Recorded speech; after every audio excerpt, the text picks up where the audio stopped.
¿Qué tal, queridos amigos? Se discute mucho en estos días, sobre todo entre abogados, juristas, profesionales, sobre si hay o no democracia en nuestro país. Hay quienes piensan que basta con votar para que la democracia culmine.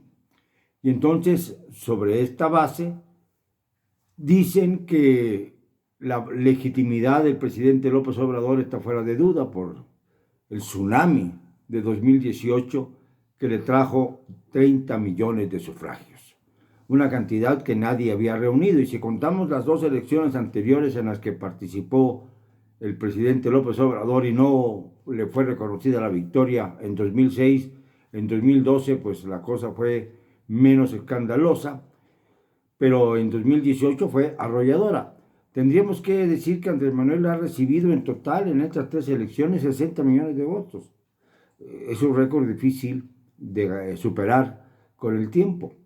Pero me pregunto y les pregunto, ¿ustedes creen que la democracia termine en las urnas?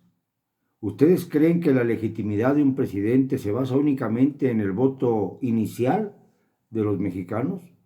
Porque con este mismo argumento se dieron las dictaduras, por ejemplo, de Alberto Fujimori, o bien la de Perón en Argentina, o bien pues las múltiples reelecciones de Porfirio Díaz, que ya para la séptima reelección fue la última que se toleró en México, y entonces comenzaron las protestas y los estallidos por todo el país.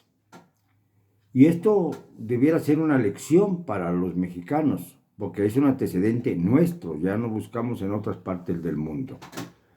En otras partes del mundo, pues nada más había referéndums en algunas ocasiones cuando se trataba de dictaduras, o bien las monarquías, pues se quedan al margen de cualquier elección, aunque se trate de estados aparentemente parlamentarios, monárquicos y parlamentarios, pero los reyes nunca votan ni son votados.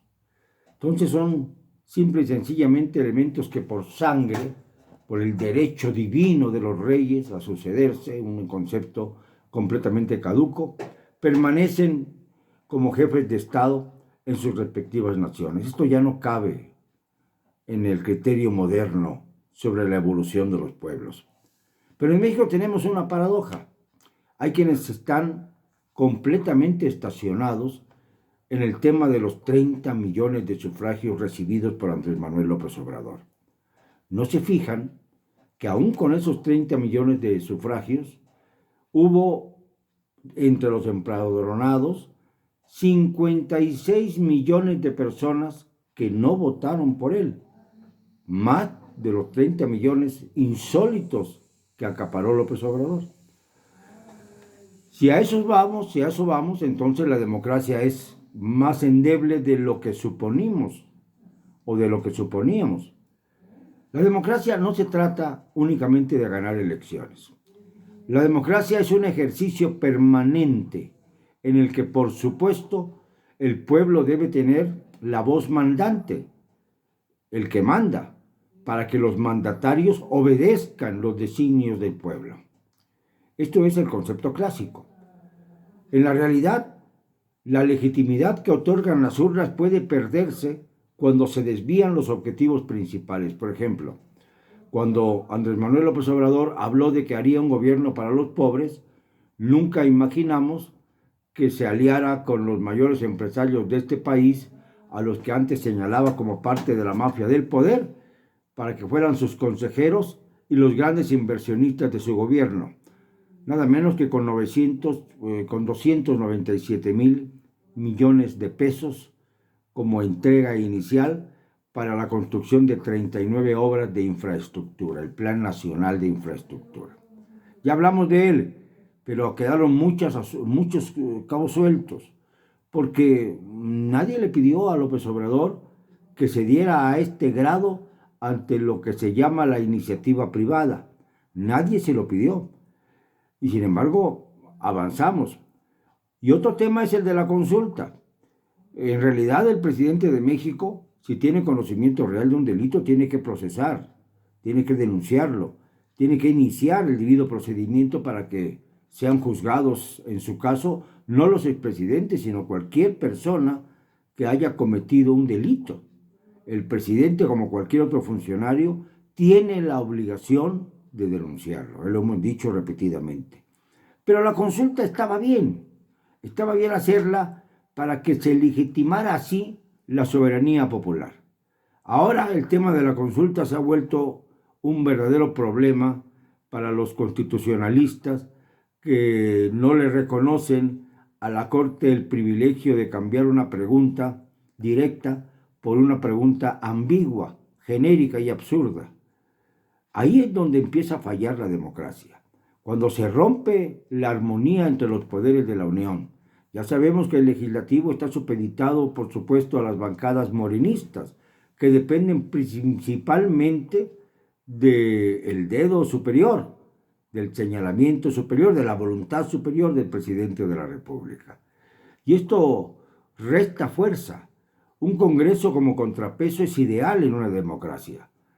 Pero cuando no es contrapeso el legislativo, entonces se espera que el judicial actúe con la suficiente autonomía para evitar desviaciones de fondo por parte del presidente de México, del titular del Ejecutivo Federal. Pero no ha sido así. La Suprema Corte se ha plegado constantemente a las consignas presidenciales. Pero no en el último caso, el de las encuestas, porque a mí me parece que lo que quería el presidente es echarle la bola caliente a la Suprema Corte para lavarse las manos de su promesa toral de llevar a proceso a los expresidentes. Pero fuera de eso, en todos los demás casos, la Corte parece, como dijo Diego Fernández de Ceballos, y me permito citarlo, aunque yo no sea partidario suyo, ni mucho menos, porque le dio al clavo.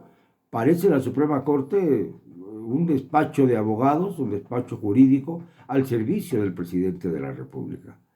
En esto tiene razón, y tienen razón muchos juristas que se han incomodado terriblemente por las actitudes de la Suprema Corte. Entonces, no está funcionando la democracia, o ha dejado de funcionar por completo. Antes tenía defectos muy fuertes, pero si se rompe totalmente la autonomía de los poderes de la Unión, entonces la democracia nuestra causa un verdadero estruendo, una verdadera catástrofe en el Estado de Derecho. La democracia sirve, sí, para cumplir los mandatos del pueblo. Y no es lo que estamos viendo ahora. Eso de que los empresarios mafiosos antes se conviertan en aliados hoy del presidente de la República es algo por lo que no se votó, o por lo menos nadie votó por ello. Esto sí debiera tomarlo en cuenta el presidente, porque se ha salido mucho de cauce, pero mucho, hasta el grado tal de que las incongruencias han marcado este gobierno. Un gobierno que va a ser el gobierno de las redes sociales. Las redes sociales parece que son las que mandan. En medida en la que un grupo u otro acaparen las redes sociales, en esa medida el presidente mide o no si tiene popularidad. Más allá de las encuestas, lo que le interesa al presidente es cómo va su imagen en la red social. Y esto es verdaderamente triste, porque hasta los periódicos y los noticiarios de televisión que antes tenían a sus propios corresponsales, a sus propios diaristas, periodistas, editorialistas, se han dado ya a la tarea de comentar lo que se publica en las redes sociales, en Twitter, en Facebook y en todas las demás plataformas. YouTube, sobre todo. Lamentablemente para todos, México está a punto de reventar por falta de democracia. Lo que más se nos había prometido es lo que más se está dando. La ausencia de democracia, porque ha perdido muchos millones de simpatizantes López Obrador. Ya no son los 30 millones que se dicen los que están con él. Yo creo que cuando menos se ha dado una mordida de 1/3 a esos 30 millones.